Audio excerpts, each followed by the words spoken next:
আমি এখন এমন একজন মানুষের সাথে কথা বলছি, ওনাকে আসলেই বৃক্ষপ্রেমী হিসাবে আমি চিনি। আজকে হঠাৎ করে জাতীয় বৃক্ষ মেলায় দেখা, আমি কথা বলবো সেই আমার পরিচিত প্রিয় মানুষটার সাথে, সাখাওয়াত ভাইয়ের সাথে। ভাইজান, আপনি মেলাতে আজকে কতদিন আসছেন?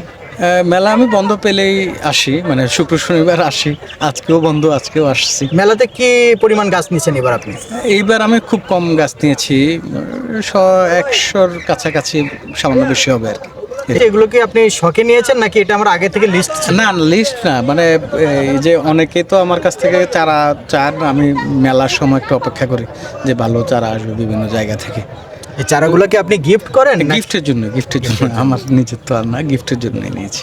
মেলার সার্বিক পরিস্থিতি সম্পর্কে যদি একটু বলতেন। মেলাতে প্রত্যেকবারই আমার একটা বড় আপত্তি থাকে, মেলার গাছগুলাকে ভিন্ন নামে আখ্যায়িত করে। নাম যদি না থাকে কোনো কিছু, সেটা বড় অসুবিধা। আর নামটাকে বিকৃতি করা, এটা অন্যায়। এই যে আমি এখানকার একটা নার্সারিতে গিয়ে বললাম যে আমার একটা ক্যামেলিয়া, আপনার কাছে ক্যামেলিয়া আছে? উনি আমাকে একটা নাক চাপা দেখাই দিয়ে বললো যে এটা ক্যামেলিয়া। এখন সৌভাগ্যবশত আমি গাছ চিনি, মানে বেশিরভাগ গাছে আমার চেনা আছে। এই মেলা যা আছে মানে আছে, তো ওই যে আরেকটা জায়গায় এখানে লেখা আছে দেখবেন যে খয়ের, তো ওই খয়ের পাশে ওনারা ট্যাগিং করতে হতো, চারাগুলো ওইদিকে সরছে, খয়ের ওনার কাছে আছে, বাট ওইখানে সোনালো ছিল। একটু খুঁজে দেখলাম যে ওইদিকে খয়ের আছে, হয়তো ওটা সেগ্রিগেট করতে একটু অসুবিধা হয়েছে। কিন্তু অধিকাংশ নার্সারিওয়ালারা এটা ইচ্ছে করে, যে কোনো একজন মানে সে বিক্রেতা যেন না হারায়, সেজন্য এই কাজটুকু করে।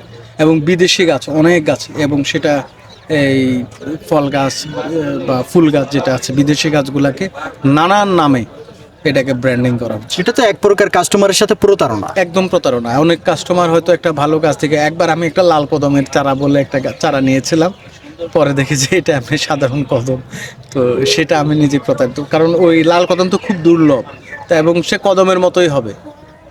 এটা এটা প্রতিরোধে কি পদক্ষেপ এটা চাচ্ছেন? আসলে এই যে বৃক্ষ মেলায় প্রত্যেক বছর এই বন গবেষণা ইনস্টিটিউট চট্টগ্রাম ওনারা আসে, ওনাদের বন বিভাগের, ঢাকার বন বিভাগের থাকে না এখানে। বন বিভাগ গাছের চারা বিক্রি করে 10 টাকা করে, আর বাঁশ হলে সেটার দাম 20 টাকা করে। কিন্তু এখানেও এসেও দেখবেন যে আপনি এই ওনারা বিক্রি শুরু করছে হয়তো গতকাল থেকে। এতদিন পর্যন্ত এখানে এসে একটা মানুষ গাছ কিনতে পারে না, হয়তো ঘুষ দিলে ওনাদের কোনো স্টাফ কোনো গাছ দিয়েছে। যে এরকম ঘুষ দিয়ে আমি নিজেও নিয়েছি, কারণ আমার আর উপায় ছিল না। আমার তখন হচ্ছে আমি নরসিংদীতে কয়েকটা গাছ পাঠাবো, গত শুক্রবারে গত বুধবারে আসছিলাম আমি তখন। তো তখন এখান থেকে এখানে সব গাছের দাম মাত্র এই 9 টাকা করে, 10 টাকা করে ওনারা বিক্রি করে। তো এই রেটটা যদি ঢাকার বন বিভাগ ওইখানে থাকতো, তারপরে বিএডিসি সেখানেও প্রচুর বাইরের গাছ বিক্রি করছে, নিজেদের উৎপাদনের কিছু কোনো খবর নাই। মানে এই গত বছর বিএডিসি যত ভালো ছিল, এই বছর বিএডিসি তত বাণিজ্যিক হলো। কেন একটা সরকারি প্রতিষ্ঠানে এত বাণিজ্য করতে হবে?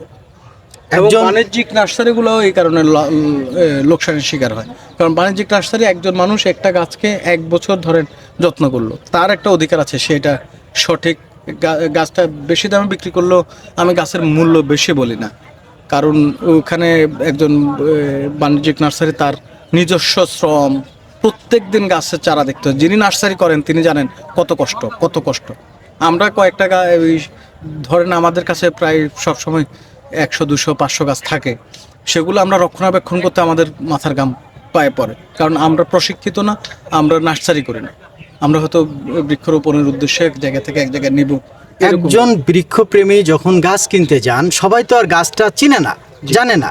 সেক্ষেত্রে তাদের এই যে প্রতারিত হওয়া, এটা থেকে প্রতিরোধ কিভাবে সম্ভব, বা তারা কিভাবে ট্রাস্ট করবে? খাদ্য পণ্যের জন্য বিএসটিআই আছে, বা যে কোনো পণ্যের জন্য, কিন্তু এখানে আমাদের এই পরিবেশ জলবায়ু মন্ত্রণালয় আছে, বন মন্ত্রণালয় আছে, বন পরিবেশ ও জলবায়ু মন্ত্রণালয়। তো আমাদের বন পরিবেশের মন্ত্রণালয়ের কাজটা কি আসলে জানি না, মানে এটা কি শুধু বিদেশ থেকে ফান্ড আনবে, ওনারা এই প্লাস্টিকের এই ব্যানার ট্যানার করবেন?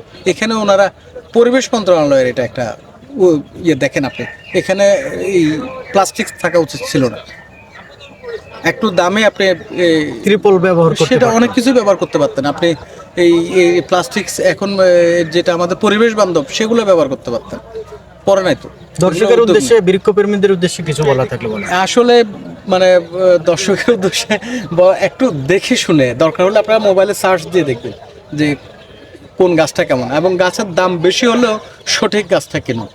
এবং গাছের সাইজটাও খুব গুরুত্বপূর্ণ। অনেক সময় আপনি এখানে হৃষ্টপুষ্ট অনেক বড় বড় গাছ দেখলেন, দেখতে ফলন আছে, সেটার থেকে হয়তো যে গাছটা খুব বেশি হৃষ্টপুষ্ট না, সেটা ভালো, এবং ভালো জাত, ভালো মান, এটা এনশিওর করতে হবে। বিশেষ করে বিএডিসি এবং এই বন বিভাগের গাছের জাত মান ভালো ছিল। দুর্ভাগ্যজনক এইবার বন বিভাগের সামনে যে গাছগুলো দেখবেন সুন্দর গাছগুলো, এগুলো বাণিজ্যিক নার্সারি, এগুলো বাণিজ্যিক রেটে বিক্রি হয়।